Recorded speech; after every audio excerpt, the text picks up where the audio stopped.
You want to level up, but you don't want to hear about what it actually costs. Growth is uncomfortable, discipline is boring, and becoming a new version of yourself means losing people, your old habits, and even parts of your old identity. So in this video, we're gonna see 9 harsh truths that I really wish that someone told me before I started my self-growth journey, because avoiding them is exactly what is keeping you stuck. And if you don't want to learn the lessons now, you're gonna have to learn them later, probably in a much harder route. Hello, my loves, and welcome back to my channel. I just made myself the best blueberry matcha ever. I literally did the blueberry syrup from scratch, just with blueberries, agave syrup, and some water, and it's divine. If you love this video, definitely let me know, because this will actually be part 1 of a series, because I just had so many tips on this topic, so I decided to split it in a couple of videos. Now, without further ado, grab a nice drink, be ready, let's get straight into the video. So first things first.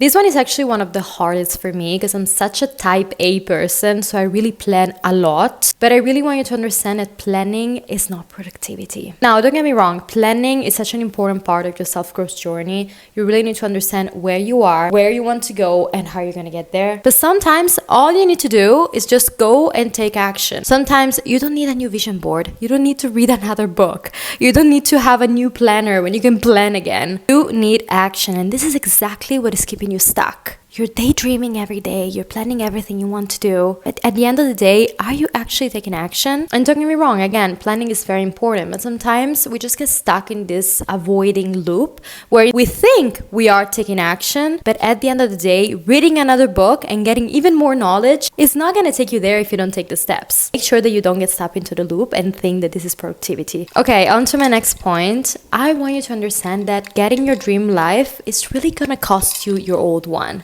You cannot keep yourself in the comfort zone. You cannot keep yourself stuck in your current environment just because it's comfortable. If you actually want the change, you absolutely need to understand that you're going to lose a lot of people. A lot of people talk about this in a spiritual manner, right? So everyone says there is this universal order for which the moment you change, everything begins to fall apart and then it grows again. But you can literally think about this in practical terms and it will be the same. Let's try to be rational. You just cannot bring your old habits, your old life, even your old friends sometimes into something that needs to be completely new. If you want to be a confident person, you cannot bring your old personality with you. If you want to be a rich person, you cannot bring a scarcity mindset with you. Everything has to fall apart and everything has to change in order for you to actually be able to step into this new version of yourself. And this actually leads us to the third point, which is the fact that you cannot do what you've always done and expect different results. I know that you probably don't want to hear this, but your current habits and your current thoughts are exactly the reason why you're stuck where you are right now. They're producing exactly the life that you're living. And yes, bad things happened.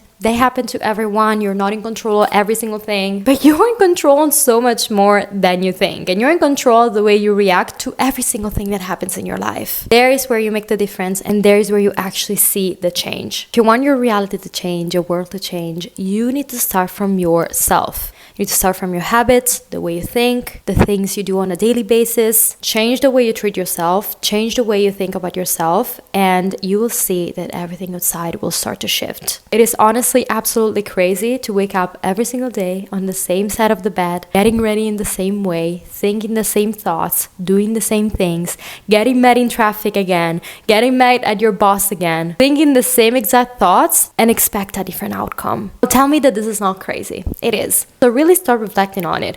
What is it you're doing that is keeping you stuck? What is it that you're doing that you're always done, yet you're still expecting different results? And fourth point is very much similar to this one, which is that you cannot do what everyone else is doing around you and expect different results. Let's do a very simple example because I feel like this is something very understandable. Let's say that you just want to lose weight. Okay, maybe you're a little bit overweight and you want to lose weight. You're hanging out with your girls. They don't want to lose any weight. They just want to maintain it, right? Or maybe they even want to gain some weight. Let's say this.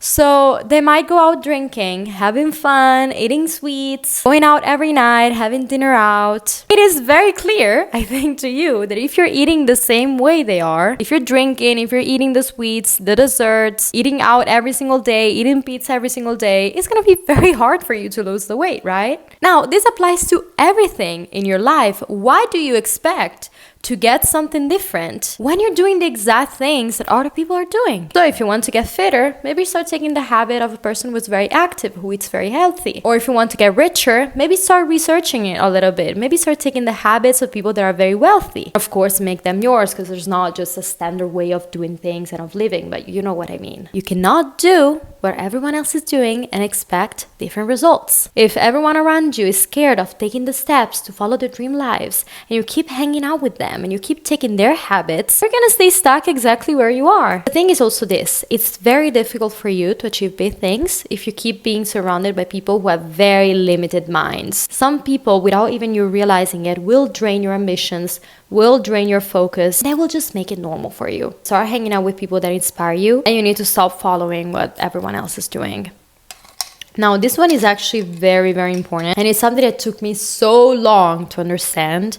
But what you really need to do is to stop having the need of being understood. You need to understand that people are limited by their conception of themselves and their conception of life, their mindset, their habits, the way they grew up, the things they learned. So people, yes, will judge you. A lot of people might judge you. But if you keep fighting for their approval, you will never win. Because trust me, you will never get it. You will never be able to get the approval of every single person that is judging you. People are limited by their own perception of what is possible also for them. And this is their limit. When they see that you're doing something different, when they see that you're doing something above that limit, they're going to try to bring you down because they think it's impossible. They're going to mask it as cringe because they're going to try to justify the reason why they cannot do it or the reason why they have that limit. Or, let's be real, some other people might be insecure or they might have issues of superiority.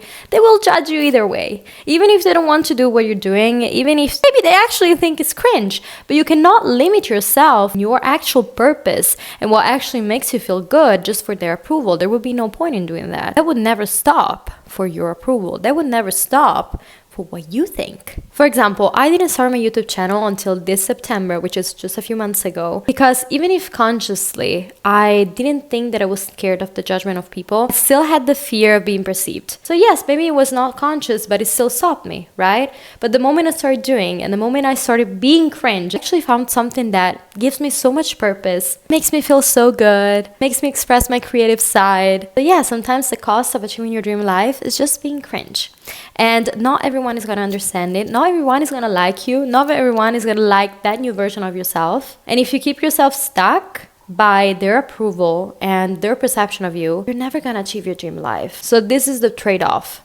Their approval and a life you hate, or being cringe and your dream life. Now, this next point is actually very much in your favor. So I feel like it's not such a harsh truth, but still you absolutely need to hear it. And it is to stop comparing yourself with people you don't know, to 50-year-old men, and to escorts. Yes, the reality of social media is that you never know what's on the other side of the screen. Every single day we're seeing people getting new apartments, new cars, $1 million businesses. But now, I don't know the data, so I'm just gonna put it on the screen. But the average age for being a millionaire is definitely not your early 20s. Your average age to get the big, amazing apartment is definitely not your early 20s. Most people don't get successful in their early 20s. Stop comparing yourself with people online, especially because you never know what's going on behind the screen. A lot of people have so many fancy things, but you just do not know how they got them. And also another thing is that even if they actually got it in an honest way, just because they had an amazing idea or they were just good and successful, first of all, use it as an inspiration, and second, understand that they're the exception. So you can absolutely be inspired by them, and you should, but you shouldn't feel like you're behind just because you're not there yet. Just one person is not every single person. So understand that this is not the norm, this is the exception. And if you want to be the exception, you can definitely be very much motivated by that content, by those videos and by these people, but don't feel like you're behind because of it. Now, this one is very important and you really want to listen to me, which is the fact that confidence is built through evidence, not affirmations. Sometimes we wait to be confident, to be this perfect version of ourselves, to take the first step, while the actual way to become confident, become that person, is through action. Just taking the step even if you're imperfect. One of the best advice I think I've ever heard is take the first step and make it good later. Because if you wait for the perfect moment, if you wait to already be perfect or already be that person, you will never take the step, because the only way to become that person is through action, through doing those things. If you do not cringe looking at your old things, that means that you're just staying static, that you're not progressing, that you're not getting better, because you're stuck and you're not doing anything. So do things even if they're imperfect. Eventually you're gonna get there, but you need to start first. When you showed your brain that you can do the things, when you take the step even if they're imperfect, that is when you will actually change and become that person. You will start to trust yourself much more just through the action and by keeping those promises that you make to yourself. 8th point is that consistency will always beat talent. Another phrase that always hits for me is the fact that there are so many people that are worse than you, less talented than you, are getting so much more than you just because they're taking the action. And you're there doing nothing. Maybe you're the most talented person in the world, but you're not taking action. Or people are gonna steal your spot. I'm gonna repeat it in a different way. People are so much more successful than you just because they're not afraid of taking the steps. Just because they're not afraid of putting themselves out there. While you're waiting for everything to be perfect, while you're waiting for the perfect moment. People are getting the opportunities you're not getting, even if you're much more talented, even if you're much better than them, just because you're not scared of taking action. This is the harsh truth that you need to understand. While you wait for the perfect moment, someone else is stealing your spot. And on the other side, if you're not that talented, don't be scared. Try it anyway. Put yourself out there anyway. Trust me, you're not gonna find any opportunity, even if you're the best person in the world, if you don't put yourself out there. On the other end, you might get a lot of closed doors, but even if you're not talented at all, if you put yourself out there, someone is gonna tell you yes. So I feel like I said it so many times through this video, but stop being afraid of taking action. Even if it's imperfect, just do it. And on to the 9th point, I want you to keep in mind that discipline will feel like discomfort. When you're learning and getting better, it's absolutely normal to feel like you're getting worse. If you read more, if you learn more, you actually feel more stupid while you're getting smarter. The less you do, the more you will feel like you're smart and you know everything. The more you start learning about something, the more you will feel like you're stupid and you don't know anything. That is good, because it means that you're actually progressing and you're actually getting better and you're learning more. And another thing about discipline, very much linked to this, is that it is very annoying. Being on schedule, doing things every single day, showing up even when you don't feel like it. It's not easy. The journey to get it there where you want to go, it's not gonna be fun all the time. It's actually gonna be very boring. Sometimes it just looks like deadlines, a lot of schedule, planning a lot, and doing things even if you don't feel like it, but you're still gonna have to show up. So the point here is discipline is supposed to feel like this. It's absolutely normal if you feel like you're getting worse, and it's absolutely normal if you feel stupid. It's absolutely normal if you don't want to show up anymore. But guess what? You have to do it anyway, and eventually you're gonna get better. Eventually you're actually gonna get exactly where you want to go, and you're gonna get your dream life. So just keep showing up. So these are all of my tips today. I really hope that this video helped you. As always, if you loved it, make sure to like it and subscribe and leave a comment. I always read them and I really want to know what you think. And if you have more tips, definitely share them with the girls out here, because we really want to help each other. As always, I appreciate you guys so much, and I'll see you next week with a brand new video. Bye bye.